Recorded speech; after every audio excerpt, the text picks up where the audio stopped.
Yasir this side from discounted interior. ये project हम complete करें Prestige Beverly located in Kokapet Hyderabad. देखिए, इंटीरियर स्टार्ट करने से पहले आपके माइंड में बहुत सारे थॉट्स होंगे कि मुझे मेरा घर ऐसा चाहिए। सबसे इंपॉर्टेंट है आपके 3D रेडी कराना। हमने इसका 3D रेडी कराया। 3D होने के बाद में हमने मार्किंग किया। मार्किंग करने के बाद हमने वर्क स्टार्ट कर दिया। अगर आप देखेंगे, पहले हमने फॉल सीलिंग का वर्क किया। फॉल सीलिंग का वर्क होने के बाद में हमने इलेक्ट्रिक का वर्क किया। Okay, so now we started also the carpentry work. अगर आप देखेंगे, ये हमारा कंप्लीट टीवी यूनिट है। इसका जो डेप्थ हमने रखा है वो अराउंड 3 इंचेस के आसपास रखा है। क्यों?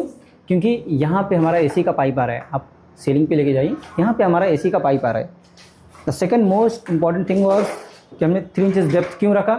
क्योंकि यहाँ हमारा जंक्शन आ रहा है इलेक्ट्रिक का। ओके, सो ये हमारा पुल पुश मैकेनिज्म के हिसाब से काम करेगा। यहाँ पे हम प्लान करने वाले हैं लूअर्स। अगर आप क्लोज आएंगे, आपको मैं दिखाऊँ, ये देखिए डिज़ाइन के हिसाब से यहाँ पे लूअर्स प्लान किया हुआ है, जो कि पुल पुश मैकेनिज्म्स के हिसाब से काम करेगा। यहाँ पे लूअर आ रहा है, this side also coming louvres, और यहाँ पे हमारे स्टोन्स आने वाले हैं। ओके, तो ये था हमारा कंप्लीट टीवी यूनिट के बारे में। और ये है हमारा sofa, back wall of the sofa. Okay, यहाँ पे भी हमारा this portions we are doing with louvers, plywood louvers. Okay, the same here also plywood with louvers. यहाँ पे हमारा एक बॉक्स आने वाला है। एंड ये जो बैक वॉल आप ना देख रहे हैं, यहाँ पे हम प्लान करने वाले हैं स्टोन। एक कॉन्ट्रास्ट भी क्रिएट हो जाएगा। Okay, now come to the master bedroom, because it is very important everyone. Okay, so यहाँ देखिए मास्टर बेडरूम है। सो यहाँ पे हमने टीवी यूनिट की भी प्लानिंग की है।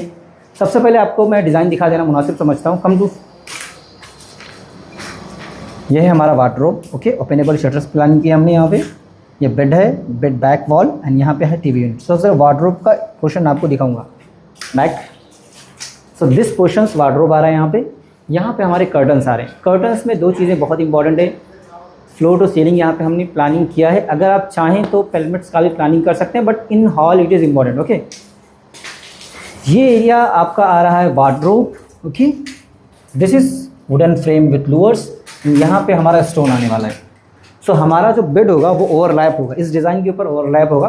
सो दैट डिज़ाइन बहुत ही एक प्रीमियम और एक लग्जरी लुक प्रोवाइड करने वाला है। कम देखिए, इंपॉर्टेंट क्या होता है जब भी हम डिज़ाइन करें, तो इंपॉर्टेंट ये होता है कि चीज़ें हम मेंशन कर दें क्या क्या यूज़ करने वाले हैं। यहाँ पे हमने गोल्डन स्टिक यूज़ किया है, स्ट्रिप यूज़ किया हुआ है। यहाँ पे लैमिनेट जो यूज़ करने वाले मार्बल फिनिश में ग्रूज होने चाहिए, ब्रांड क्या क्या है, सारी चीज़ें मेंशन करना बहुत ही ज़रूरी होता है। क्योंकि जो क्लाइंट्स होते हैं वो स्टार्टिंग में बहुत सारे क्वेश्चंस होते हैं उनके माइंड में। तो as being an interior designer contractor, हमें सॉल्व करना चाहिए उनके इश्यूज़ को। Okay, come to the guest bedroom. यहाँ पे भी हमने फॉल सीलिंग का वर्क कंप्लीट कर दिया है। जो वुडन का आपको फ्रेम नज़र आ रहा है, यहाँ पे हमारा वुडन पैनलिंग होने वाली है। देन इसके ऊपर हम लूअर्स प्लेस करने वाले हैं। मिडल पोर्शंस में हमारा आ रहा है टाइल, क्योंकि क्लाइंट को उतना वुडन की चीज़ें नहीं चाहिए। अर्लियर जो डिज़ाइन था उसमें वुडन के एक लैमिनेट्स थे, वीनियर्स थे, बट क्लाइंट ने अभी चेंज करा दिया है। ये है हमारा चिल्ड्रन बेडरूम। यहाँ पे भी सेम जो पोर्शंस हैं, फॉल सीलिंग का वर्क कंप्लीट हो गया है। बेड का डायरेक्शन इस तरफ से आ रहा है। ओके, दिस साइड आ रहा है।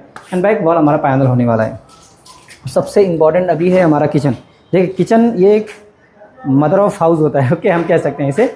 ये एरिया भी आपको बता दूँ, यहाँ पे पैनलिंग होने वाली है और इस एरिया को हम हाईलाइटेड करने वाले हैं। ये है हमारा किचन। बहुत बहुत इंपॉर्टेंट बात बताऊँगा आपको किचन के बारे में। स्टॉप देयर, वहीं रुकिए। देखिए, ये है हमारा बैक स्प्लैश टाइल, और यहाँ पर हमारा प्लेटफॉर्म आने वाला है। आप अक्सर जाते हैं, बिल्डर्स लोग हमें स्लैब प्रोवाइड करके देते हैं, बट आप उनसे कहिए कि वी डोंट वांट स्लैब, क्योंकि जब भी आप मॉड्यूलर में जाना चाहते हैं आपको स्लैब रिमूव करना पड़ेगा, क्योंकि स्लैब के नीचे आप मॉड्यूलर फिक्स नहीं कर सकते हैं। इसलिए हमेशा आप स्लैब को रिमूव करा दें, आपका वो कॉस्टिंग बिल्डर की तरफ से सेव हो जाएगा।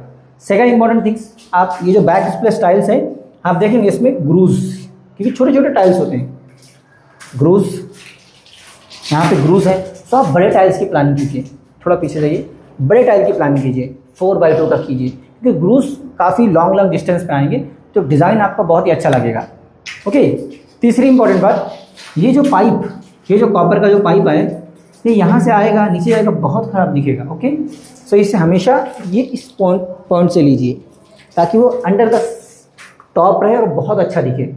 तो 2-3 चीज़ें मैंने आपको बताया है, इस बात का हमेशा आप ध्यान रखें। आपका चिमनी का पाइप एग्जिट कहाँ पे हो रहा है उससे भी आपको ध्यान देना। चैनल पर डेफिनेटली आप हमारे चैनल को सब्सक्राइब करें। मिलते हैं अगली वीडियो में। Bye bye.